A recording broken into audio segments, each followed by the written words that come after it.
Hi, welcome to Digisac Multichannel platform.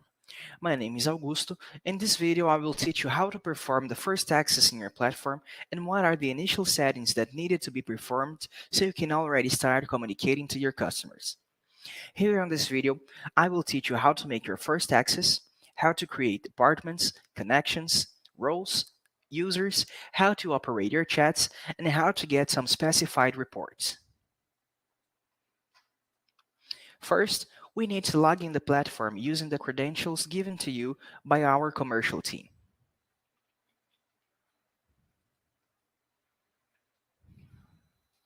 The first and most important step is to create our connection. We need to click on this icon symbolizing a vibrating cell phone. Then we click in New Connection. We give it a name, standard department for tickets, select the specifications, and save. Now, we need to scan the QR code using the phone that has the WhatsApp and desired number to mirror our conversations onto the platform. Just click in Scan QR code, and using your cell phone, you need to scan this QR code using your WhatsApp. Cool, our connection is ready. Now that your connection is set, we can configure the basics so you can start your service. First, we need to understand the concept of departments and roles. To create a department, we click in More Options, Departments, New Department, and we just need to give it a name. This department will function like a section of your company. The roles are like the hierarchy of your company and can be used to define which kind of tools my user can or cannot operate. More options, positions, and here we have the admin and the operator, both very different roles. The admin has access to all of our system's tools since he's the head of our platform.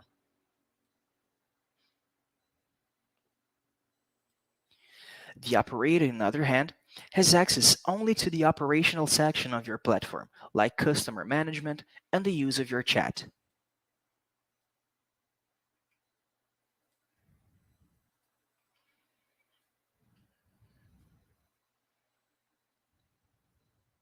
This is defined by the permissions set on the role. So, I suggest that you take a quick look on these permissions so you can both know what you can do on your platform and what your coworkers can do based on their roles. The next step is to set your users. More options, users, and here you can manage all of your team, set their roles, their departments, and create or block access to your platform. While creating a new user, we must define his or her name, email, and password, both used to log in the platform, set their positions, and his or her department. With this, we can define the type of access this person has, which tools he must or not must use, and what department he may or may not attend. Just click Save, and then he can log in and start his job. Done. Now, with your connection, roles, departments, and users set, we can begin our operation. In this section, you can find your chat. When you log in, you access the screen in question. Here is where you do 100% of your customer service. Here we can find three different roles: contacts, queue, and chats. In contacts, we can find all of our customers. It functions like an agenda mirrored from your WhatsApp. In queue, we have a reflection of our department. All customers allocated here are waiting service for someone that belongs to your department. The customer that occupies the first position is the customer that is waiting for the longest time. The most recent client will occupy the position at the bottom of the queue. And when I answer a client from my queue, He'll be transferred to your chat. This section is private, so only you will have access to this customer. So that's the difference between the person that you already have spoken to and the person that is waiting for assistance from someone of your department. So, this is the receptive way to interact with your customers. Now, how can we do to contact them at will? In the third row of contacts, you can start a conversation by searching for a person using his name or number. We can also register a new contact. Here we set his name, we use a connection,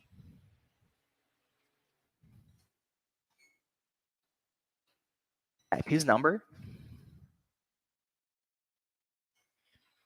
wait for the platform to validate the number, and save.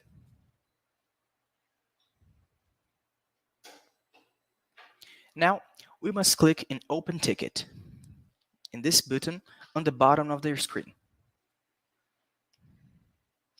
We need to select the department and an attendant. Since you is the person that is trying to contact this customer, you select your own attendant. And in the comment section, I will insert like a test just so you can see what happens. Then we click Save. At this moment, you can start chatting with your customer. Now, what can be done with your chat? First, we have some information. Here you can see where and when your ticket was started, as well as the comment test. You can now enter a message, and this customer will receive this message in his own WhatsApp. Now that we've established contact, let's explore our chat. Here we have the emojis, same as in WhatsApp. Here in this little microphone, we can record and send audios, but remember, you must have a recording device in your computer for that to work properly. At the upper right corner in this clip, we can send archives, photos, and general files directly to your contact, but remember that you must have it in your computer. Clicking in these three dots, you can find infos about your contact, like profile picture, name and number, general functions like mute chat, mark as unread, the ticket protocol, and you can set a standard department and a standard assistant to make all of the contacts that this person makes. With the protocol number, you can click and copy, so you can paste easily so that client has the conscious that everything that he said is managed by your service.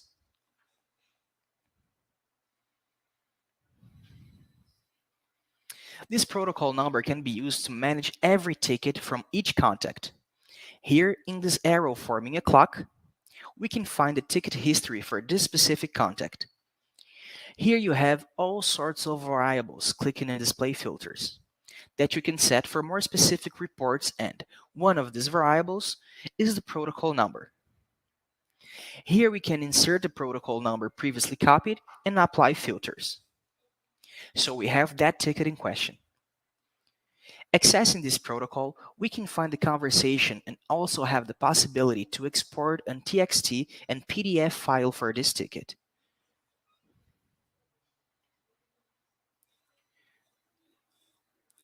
At these two arrows, you can transfer the contact from your chat to another department or to somebody else's chat. And you can also add a comment that will be sent together with the client's ticket to somebody else. We have two little tools that are pretty interesting, symbolized by this lightning and this speech bubble. In this lightning, we have the quick answers. We can set them in more options. Quick answers. Here, we set any kind of message sent with frequency to your customers, like your timetable, your address, your emails, etc. So we click in New Response. We type a text.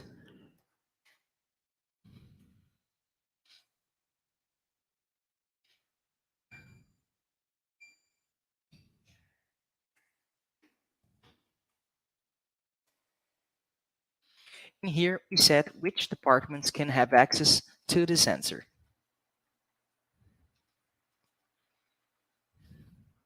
So, middle conversation, my client asks me, "What is your address?" Instead of typing all of my address in my field message, we can click in Quick Answers, click in the desired answer, and send without typing anything. It's pretty quick. And here on the speech bubble, we have the comment section. Here we can type any kind of information important to this ticket in specific. So how do we can use this function properly? For example, middle chat, my client calls me in my phone and I finish my conversation with him by that call. I come here in this function, I type,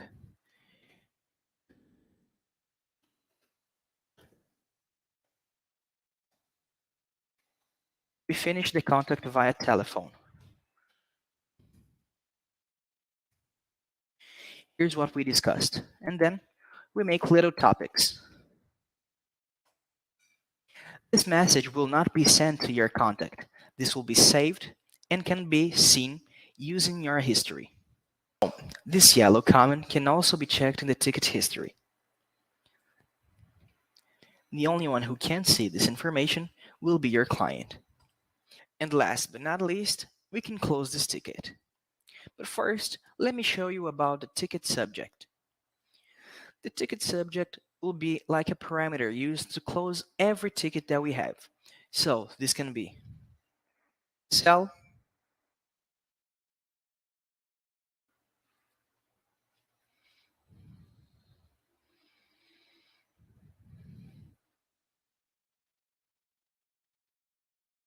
appointment, complaint. This can be used when we close the ticket. While doing it, we can select which kind of subject we treated on this ticket.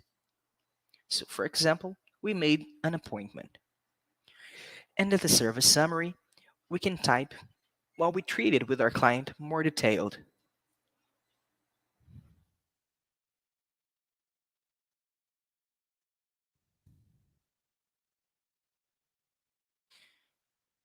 And when we close, this ticket no longer is open on my platform. So if I want to contact this person again, I need to open a new ticket. This is important for organization and also for your platform to not get a little slow. If you have a lot of open tickets, this can affect the processing of your servers. Now, in overview, clicking in now, we can see all of our tickets in real time. So every assistant in my platform and his or her respective tickets by queues. So we can see every customer that is waiting on the departments and a little summary. So we can see online users, away users, offline users, how many open tickets we have, how many queue tickets we have, and we can see these parameters by department and by attendant. In overview, we also can see a ticket history. He functions exactly the same as the previous one I showed you, but the difference between that one and this one is that this one is shared by all of our customers. It also has these filters, so you can use to have a more specific report. Also in overview, in service statistics, we can have more parameters about how my tickets are going. So this is the average time my client spends in a ticket. This parameter shows me how much time does my client wait until he gets a response from an attendant, the total of messages, the total of tickets opened and closed, and all of these parameters are displayed by you by the filters. So every time you change these parameters, the report will also change. And we have graphics generated automatically by period, by attendant, by department, subject, and connection. And these graphics will surely give you a more accurate view about how your service is going.